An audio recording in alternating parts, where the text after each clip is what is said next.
This is U.S. History 1301. We are in Unit 2, and this is Chapter 8. It is a contested republic, and this is the last chapter of this unit. So we've talked about all the different struggles for independence. We're having to reshape politics, society, and identity. You're going to see different debates over liberty, equality. We're going to have to, as a union, we're going to have to create a government structure. There's going to be issues within that. We're going to look at the Articles of Confederation. These are the early government structures that were in place that are going to be lacking enough for the United States. We're going to look at the Constitutional Convention and then kind of just all the contradictions between these democratic ideas and actually making them happen. This is just a slide showing you the 13 colonies and then what the United States, what portion geographically the United States has, 1798 to 1800. So you can see the difference between the two. Okay, so we know the war ends with the Treaty of Paris in 1783, and this formally recognizes to the world America's independence. So the new nation enters a period of uncertainty. There's no real government structure, there's widespread economic instability, and deep divisions among the states. This era is known as the Confederation period, 1783 to 1787. And at this time, it's operating under what is known as the Articles of Confederation. It's a system that's proposed by Richard Henry Lee, and it creates a loose confederation of sovereign states. So the national government was intentionally weak. There was no president, no executive branch, no national courts, and Congress lacked the power to tax. They lacked the power to regulate commerce or to enforce laws. So each state had one vote, and major decisions required approval from 9 of the 13 states. This is going to make national action slow and inefficient. Economic problems worsen as states start to print their own money. They start to impose competing trade policies amongst them, and states are struggling with different amounts of war debt. So these weaknesses become undeniable during what's called Shays' Rebellion in 1786 to 1787. This is when indebted farmers in Massachusetts, they rise up against being foreclosed, and the federal government was powerless to respond. And this convinces many leaders that the nation risked collapse into complete chaos. So by 1787, it's clear that the Articles could not hold the country together. So delegates met in Philadelphia for the Constitutional Convention.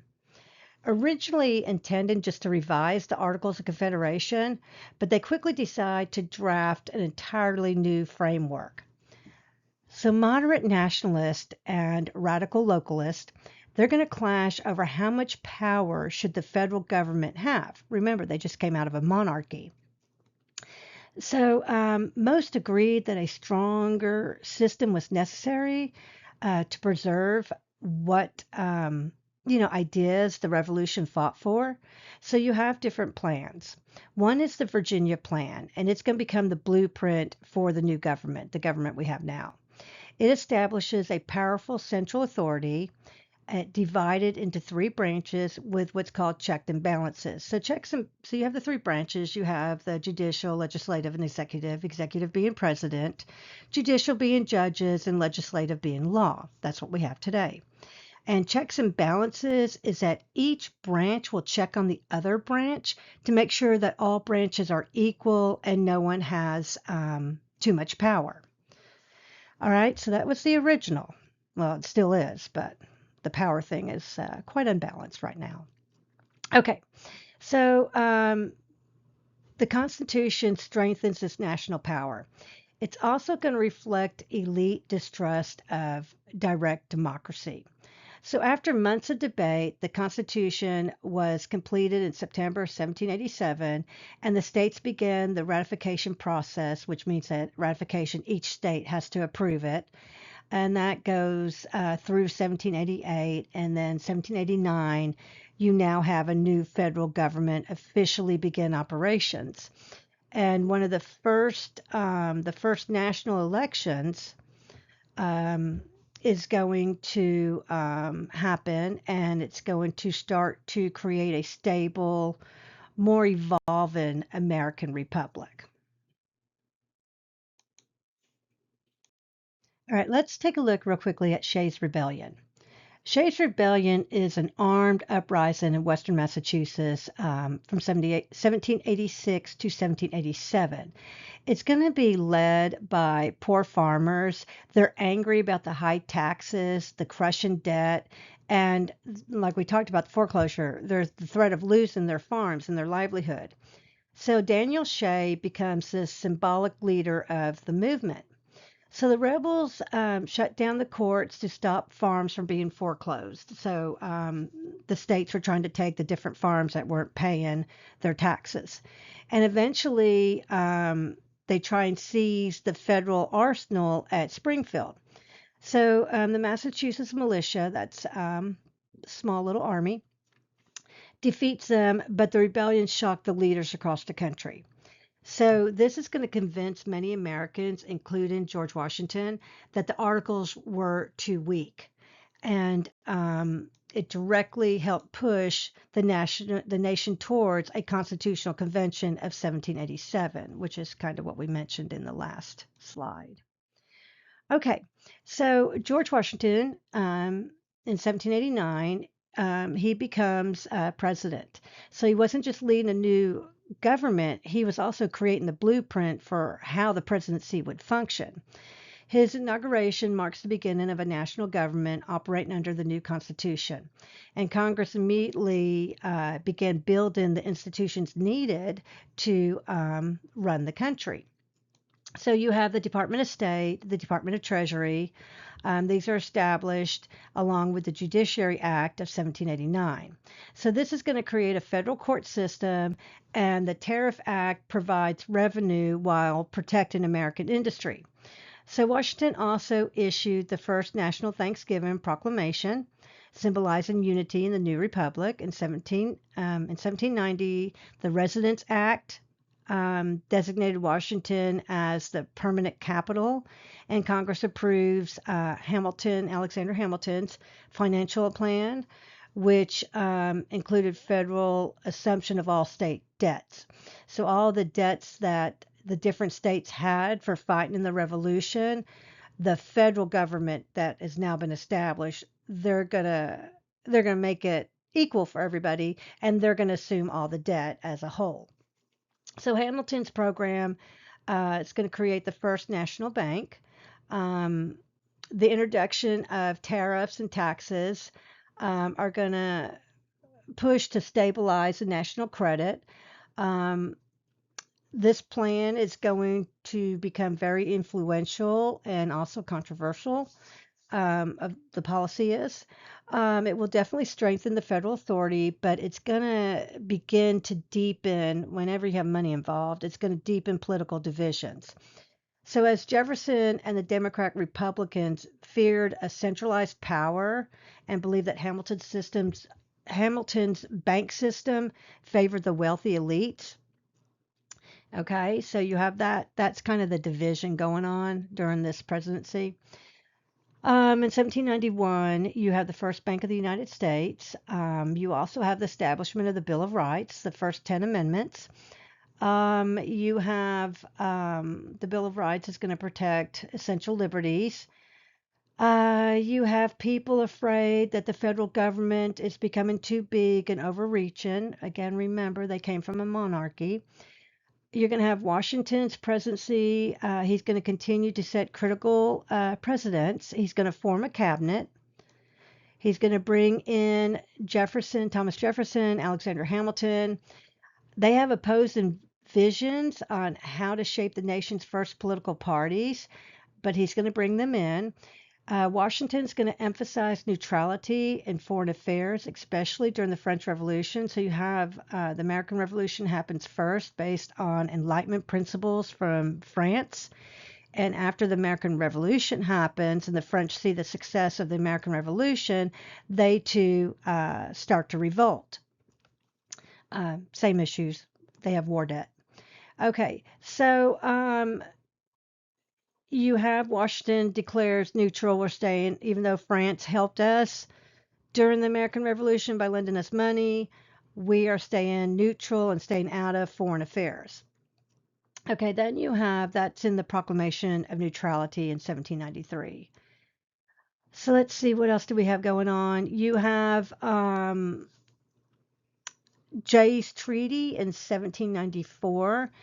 Jay's Treaty is, if you honestly think about this, we're not going to have really good relationships with the British. You know, they're not very happy with us, obviously. So Jay's Treaty is to help ease these tensions that we have with the British.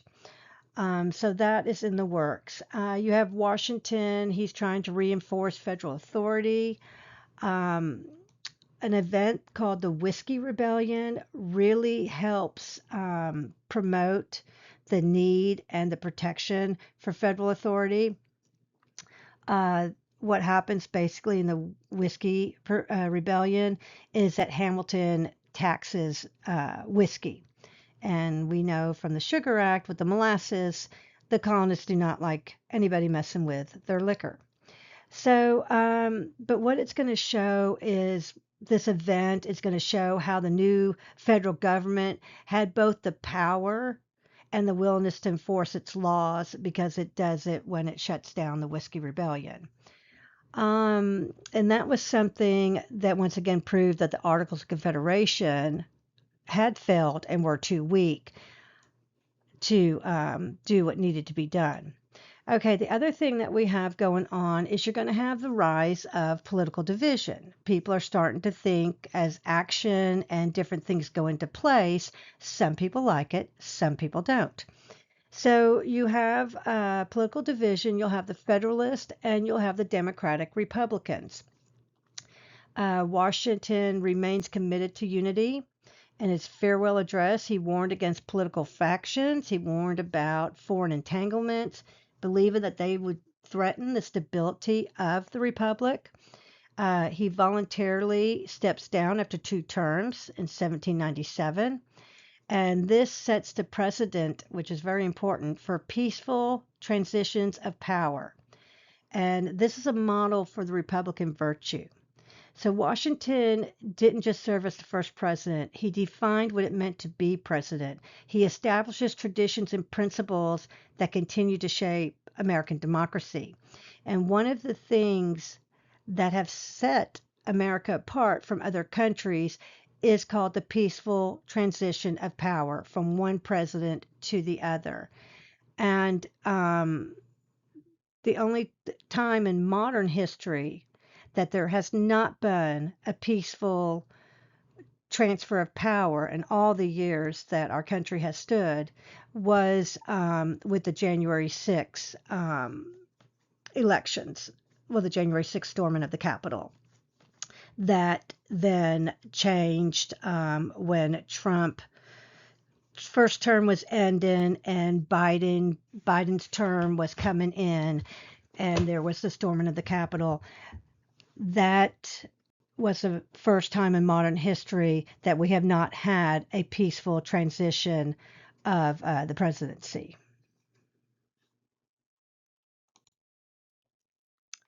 All right, let's look at the Bill of Rights. So in 1787, you had the Articles of Confederation. They were, of course, failing. So in 1791, you have the Bill of Rights.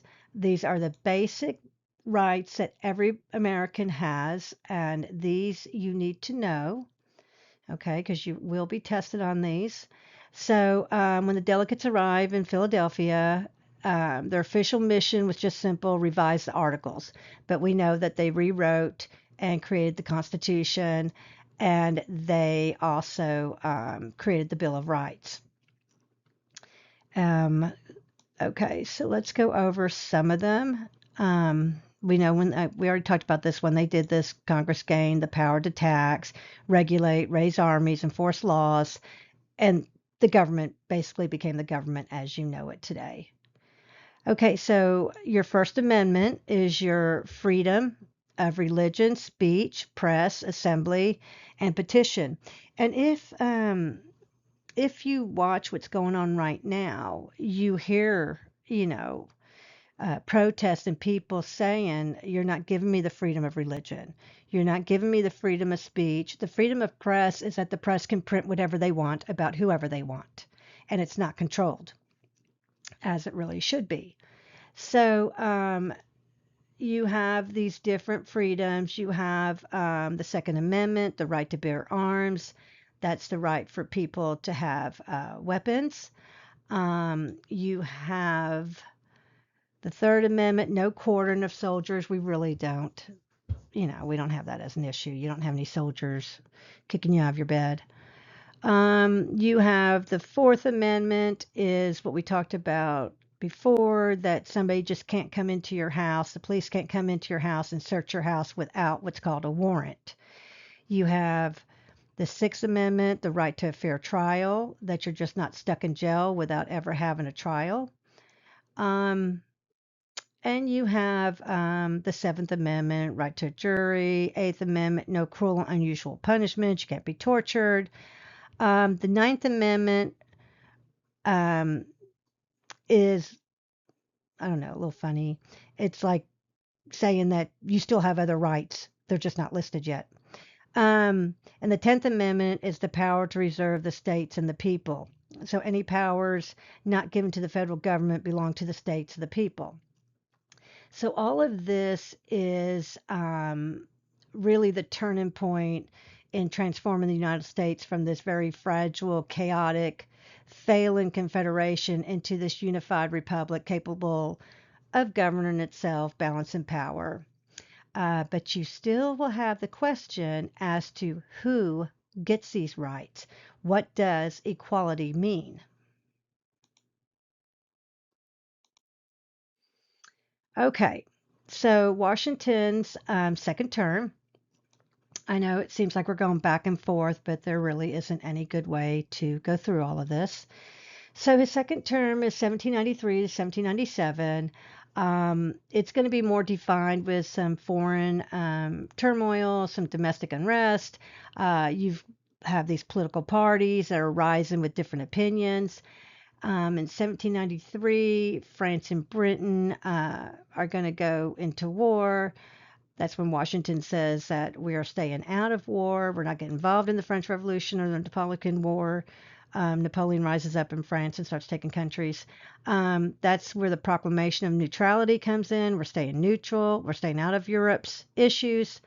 The same year, Congress passes the Fugitive Slave Act of 1793, and this is just strengthening slaveholders' ability to reclaim enslaved people who might have escaped over other state lines. They can get them back.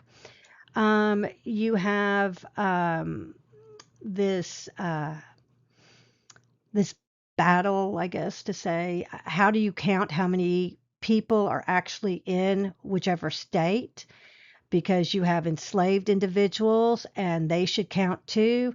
So you have this compromise called the Three-Fifths Compromise, being basically that each slave counts as three-fifths of a person as far as voting and how many people are actually in that state.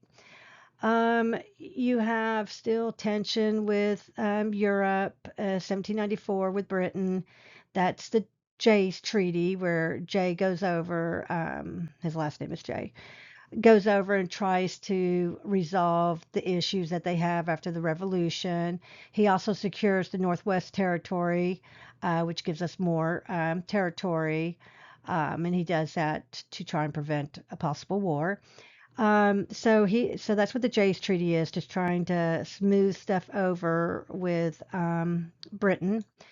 You had the Whiskey Rebellion, We talked about that, where Hamilton taxes whiskey, and the Western farmers get very upset and start an uprising and start to take over some courts, some federal courts, and that's when Washington responds and goes with the military and shuts it down. And that just gives more evidence that this is what we needed. We needed a strong federal government to shut down these different little rebellions that come up. 1795, the Naturalization Act. This revises citizenship requirements. We signed the Pekingese Treaty with Spain, which gives us the use of the Mississippi River to American trade, and gives us more, we secure more important territorial boundaries. 1796, we're still, foreign tension is still very high. France and Britain are continuously at war. American loyalists are divided. We have Democratic Republican sympathizers with France. Remember, France helped us in the war. Then you have what's called Hamilton's. They want to maintain a strong commercial tie, which anything commercial in this sense is going to be money, economics. Washington committed to neutrality, which is so these two different sides, one wants to hang with France and help France, the other wants to hang with Britain and help Britain. France and British are always at war with each other. They do not like each other. And Washington is saying, hey, no, we said we're staying neutral, so both of you, hush. Neither side is going to win because we're going to remain neutral. All right. You have 1797, where I told you that Washington voluntarily steps down. It's the first peaceful transfer of power, and it's going to go to John Adams. He's going to be the second president, and that is what we will look at next. Oh, look, I lied. We're going to look at the Whiskey Rebellion. Okay, so we'll go through this fast because we've talked about this several times. It is due to the federal tax that Hamilton puts on the whiskey. The protest grows into this violent revolt where they try and take over the court system. Washington responds by sending around 1,300 troops to show that the new federal government had authority to enforce laws, and it was not going to put up with any of these kind of rebellions. But the main thing, again, with the Whiskey Rebellion is that it shows that the Articles of Confederation were weak and did have to go away, and that this new system of government, the government system we have now, was the right approach and is strong. Okay, we're going to discuss John Adams. He's going to be the second president. His presidency is going to be from 1797 to 1801. So as you remember, George Washington was just made president. But now we have some different political parties, some different political ideology. So this is going to be the first contested presidency, meaning that two people are going to run against each other. You have Thomas Jefferson, which is part of the Democratic Republican Party, and then you have John Adams, who is representing the Federalist Party. The Federalist Party believes in strong central government and elite leadership, whereas the Democratic Republican Party champions state rights, agrarian values, which is farming, and more civic participation, and kind of considers more of all of the classes. Now, the way that the presidency is structured at this point, the electoral is structured, is that the man who wins is the president, and the man who doesn't win, which would be Thomas Jefferson, he becomes the vice president, which you could kind of figure that's not really a very good solution. If they fought against each other with different ideas, now we're going to make them one.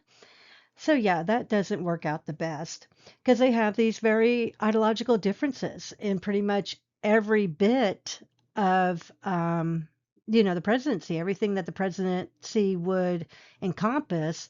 They have very different ideas on how to do that. Okay, so Adams is going to face a crisis, a foreign crisis early on, and it's called the XYZ affair and quasi-war. So what happens is, as I've said before, the American Revolution, the French aided the Americans with money and help to help them win the revolution. And now they're fighting again with the British, because the French and British are always fighting. And they also have the French Revolution going on. So the US says, hey, no, we're staying neutral. We're not helping either side. We're not helping the British. We're not helping the French. Keep us out of it. So in 1797, what happens is French agents demand bribes from the U.S. Diplomats who went over to kind of ease things over. And of course, the agents demand these bribes, and this is going to create this national outrage.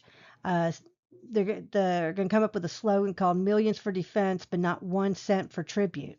So the Americans are not going to pay the bribes. So then you have a scandal, and this leads to what's called the quasi-war, and it's just an undeclared naval conflict in the Caribbean. Many of the Federalists demand full war, but Adams chooses just diplomacy. So diplomacy means we're going to stay out of any type of war, and we're just going to try and preserve peace. And that's going to actually hurt him politically. He's going to have more divisions in his own party. Okay, so at home in 1798, the Congress passed the Alien and Sedition Acts. This is granting the president this just sweeping power to detain or deport any foreign nationals and end any criminalizing criticism of the government. So these laws are going to target the Democratic, Republican, newspapers, any politician speaking out, okay?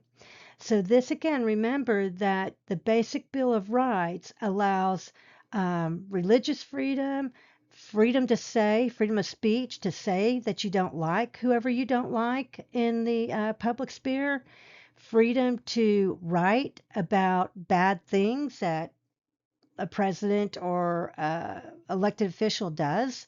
So this act, this Alien and Sedition Act, is saying it's illegal. I'm going to criminalize any type of criticism you give to me, the government.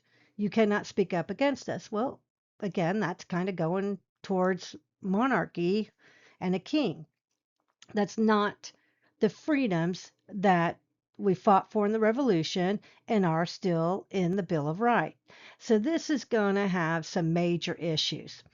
So Thomas Jefferson and James Madison, uh, they wrote what's called the Virginia and Kentucky Resolution, arguing that states could nullify unconstitutional federal laws. So although nullification did not gain national support at this time, it introduces the idea that the state could resist federal authority. Okay, because remember, we have state rights and we have federal rights. So what it's saying is, if the federal government says, like this Alien and Sedition Act, that you'll be punished if you criticize the government. If you talk bad about the government, you will be punished. What they are saying is that in my state, we're saying that's a bad law.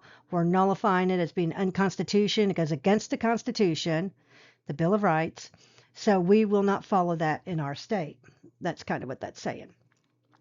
Okay, so this debate over state rights and federal rights, it's important because that is going to lead to the Civil War. All right, so you have all this tension going on, and then you have the election of 1800. And this is a really important election for American history. You have partisan attacks, you have internal Federalist division, especially by Alexander Hamilton's criticism of Adams. You have this frustration over the government putting in this Alien and Sedation Act. And that's all going to help that division and the people being upset that you're saying, I can't talk against the government. That's going to help Jefferson win the presidency. So the election results in the first presidency. So you have Adams, and then you're going to have Jefferson win the presidency.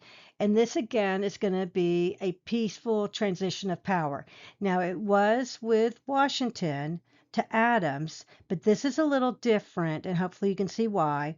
Because Adams and Jefferson ran against each other in 1796. They ran against each other, called the first contested, just because they're against each other, presidential election. Adams wins, Jefferson becomes vice president. They run again, and Jefferson wins. So it is really the first peaceful transfer from a contested race of power.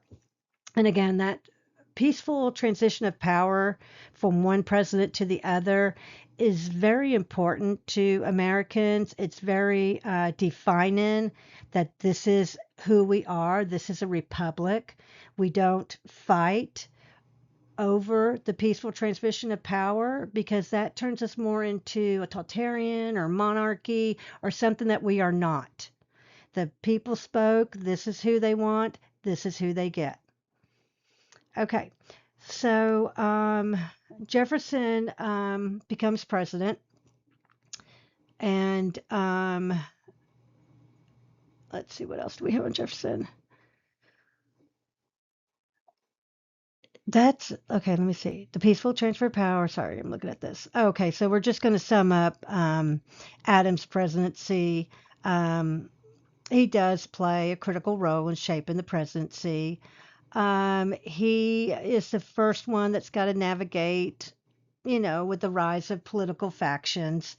Um, he reinforces some of those principles of leadership.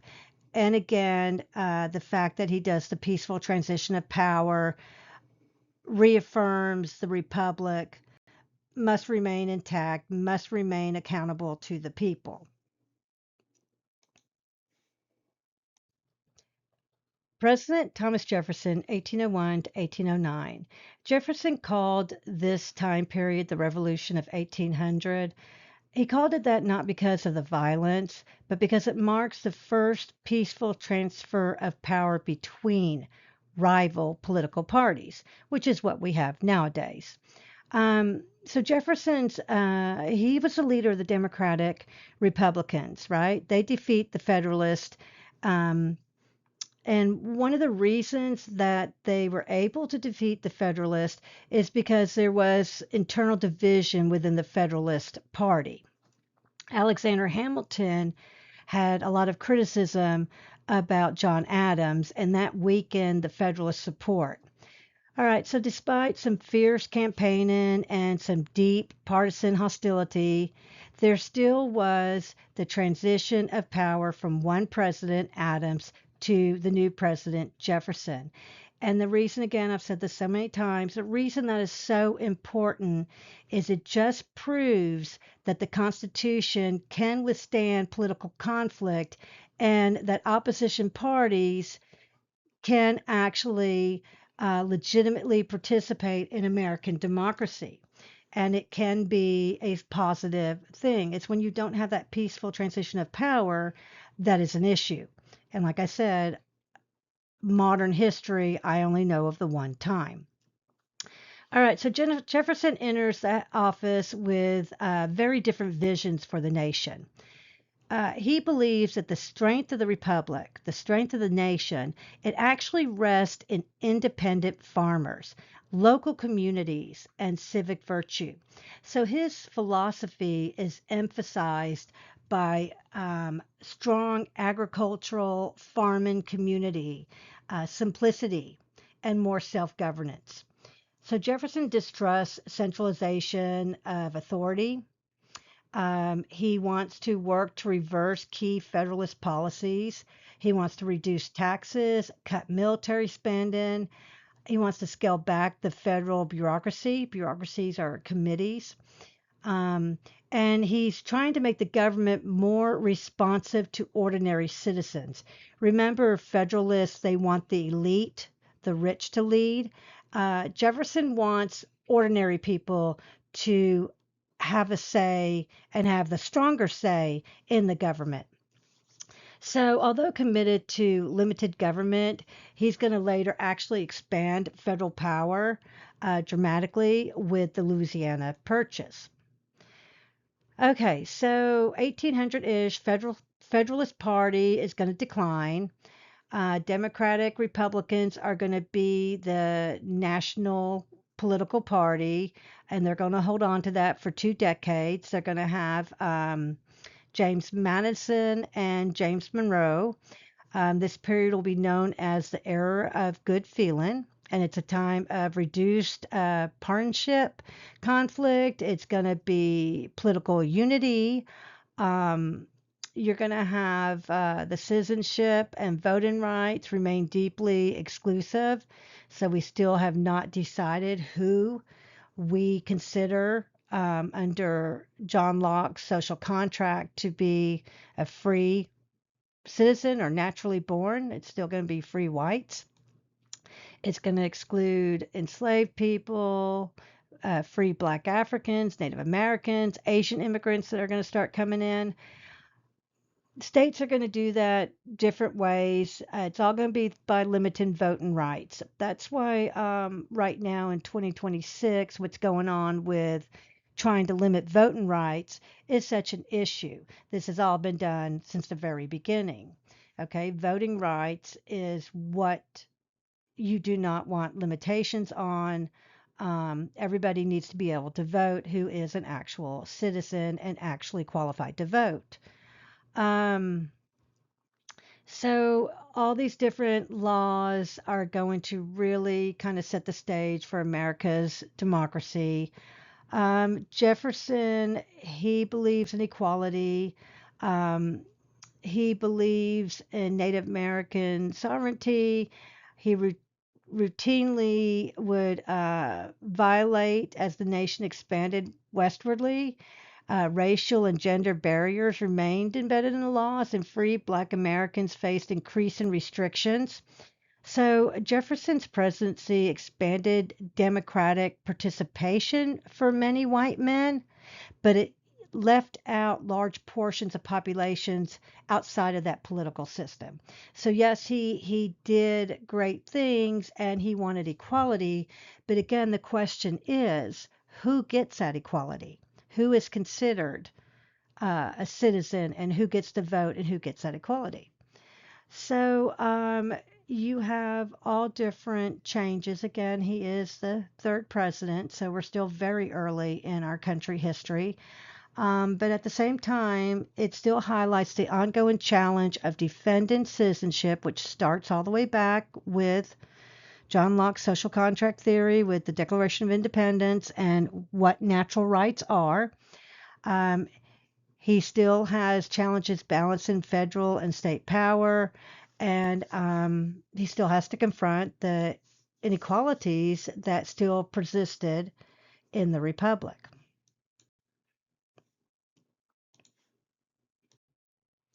Okay, so this is just a slide that kind of gives you a breakdown to try and better understand the Federalist and the Democratic Republican. Um, an idea of who was considered a Federalist, which was Washington, Adams, and Hamilton. Jefferson, Madison, and Monroe are considered Democratic Republics.